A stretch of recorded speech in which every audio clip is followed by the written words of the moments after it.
À votre écoute. Coûte que coûte. À votre Écoute, coûte, que coûte. anima sana. In corpore sano. Un esprit sain dans un corps sain.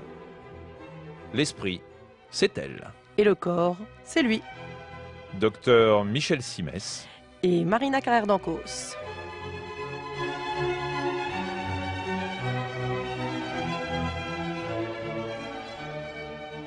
Aujourd'hui, exceptionnellement, nous remplaçons Philippe et Margaret de Beaulieu. Margaret étant alitée suite à une violente fièvre. Et oui, ce sont parfois les cordonniers les plus mal chaussés, n'est-ce pas Michel? Oui, surtout les podologues. Mais pourquoi? Non, c'était une blague. Alors, quant à Philippe, il a décidé de jouer le garde-malade. Nous partons donc aujourd'hui du côté du Vésinet. C'est une commune résidentielle de l'ouest parisien, s'ordonnant autour de parcs, lacs et rivières artificielles, desservis par des artères vertes, aux arbres plus que centenaires. Une ville qui s'orne de 4 fleurs au concours des villes et villages fleuris en 2001. Ouh, ça m'a tout l'air d'être un petit coin de paradis. Et qui accueillons-nous du Vésinet? Eh bien justement, c'est Philippe. Et Margaret De Beaulieu. Ah, bonjour à vous deux. Donc vous n'êtes pas là, mais vous êtes là quand même. Eh oui, ça vous dérange, chers confrères, que nous intervenions dans notre propre émission? Mais pas le moins du monde. Bonjour Philippe. Docteur. Bonjour Michel. Docteur. Bonjour docteur. Philippe. Bonjour Marga. Alors, est-ce que nous pouvons vous aider d'une manière ou d'une autre, chère Margaret? Que vous arrive-t-il? J'ai une très grosse Une grosse fièvre qui la cloue au lit en fait, et je pense savoir évidemment de quoi il retourne, je suis médecin, coup de froid et tout le tintouin, mais Margaret est adepte de 2 avis sinon rien, voilà, d'où la raison de cet appel, alors si vous pouviez juste la rassurer. D'accord. Alors, quels sont les symptômes, Marga? Eh bien, j'ai 39 de fièvre, hein, surtout la nuit. J'ai des suées abondantes et je me sens mal et pleine de courbatures. Est-ce que vous auriez pu prendre froid? Est-ce que vous avez des ganglions, mal à la gorge? Non, c'est juste de la température et des suées qui ont une odeur très très particulière, comme c'est bizarre, on dirait un peu de De la paille, on dirait de la paille mouillée un peu, oui. Ah, c'est curieux, ça. Ça pourrait faire penser à une brucellose. c'est l'oise. Pardon? La bruxelloise, oui, j'y ai pensé à ça aussi. Non, la brucellose. Ah oui, pardon, la souche française alors, d'accord, oui, tant mieux. Elle est moins méchante que la souche belge. Non, la brucellose, et il n'y a qu'une seule souche. Eh oui, mais tellement de possibilités. Non. Et non, voilà, merci, au revoir Michel. Mais non, c'est vous qui nous appelez. Oui, puis on n'a pas fini, hein.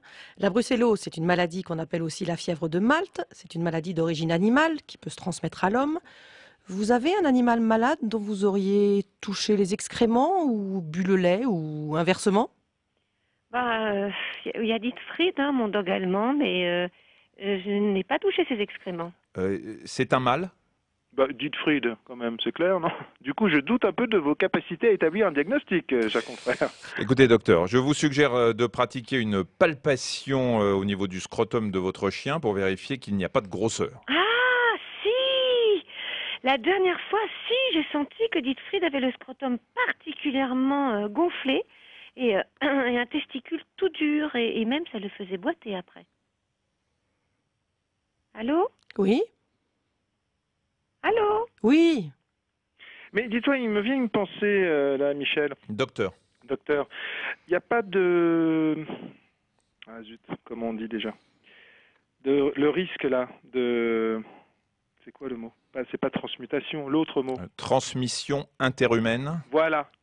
Alors, c'est très rare, mais ce qui m'étonne quand même, c'est que généralement, c'est plutôt une contamination du bétail vers l'homme, parce qu'on manipule plus les excréments à la ferme, les pies, et puis on consomme le lait, etc. Mais dans le cas d'une infection canine, la contamination vers l'homme est rare.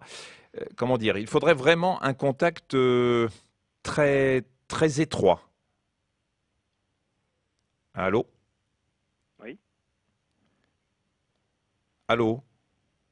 Oui, Vous en pensez quoi, Philippe? docteur. Eh alors, je pense, moi, que du coup, ça peut pas être ça, voilà. C'est intéressant. Et vous pensez à quoi alors? Non, alors, non, je pense que c'est juste Non, ça va, je vais juste prendre ma petite piqûre de cortisone, un potage, et au lit, hop, devant un bon DVD, et lundi, ça ira mieux. Voilà. Et pourquoi de la cortisone? Parce que ça donne la pêche et puis tout ça. Ouais, enfin, c'est pas la panacée non plus. Ah non, c'est beaucoup plus... C'est que la panacée. C'est pour ça qu'il faut quand même faire attention. Hein. Voilà, merci à vous deux. Et puis on reprend le relais lundi. Voilà, merci. Vous pensez quand même aux antibiotiques pour la brucellose parce que ça peut être très dangereux. Hein. Oui. Allez, au revoir, merci. Il faut faire attention aux animaux. Ils peuvent être porteurs de maladies assez sérieuses, surtout les animaux morts. Je me souviens de ce cas que nous avions eu dans notre émission, ce monsieur qui avait contracté une maladie improbable parce qu'il s'est avéré qu'il était zoonécrogérontophile. Ah oui, c'est quoi ça déjà? Eh bien, comme son nom l'indique, le zoonécrogérontophile déterre les animaux morts de vieillesse pour s'accoupler avec eux. Eh oui, avoir un animal, c'est bien, mais il faut savoir garder ses distances. Alors, je conseille d'ailleurs à tous les gens qui possèdent un animal, par précaution sanitaire, de le faire piquer. Tout à fait, Michel. Au revoir, Marina, et merci à Yann Chouquet d'avoir mis en onde cette émission. Au revoir, Michel, et merci à tous d'avoir été à notre écoute. Coûte que coûte. À votre écoute, coûte que coûte. À retrouver en balado-diffusion sur franceinter.fr.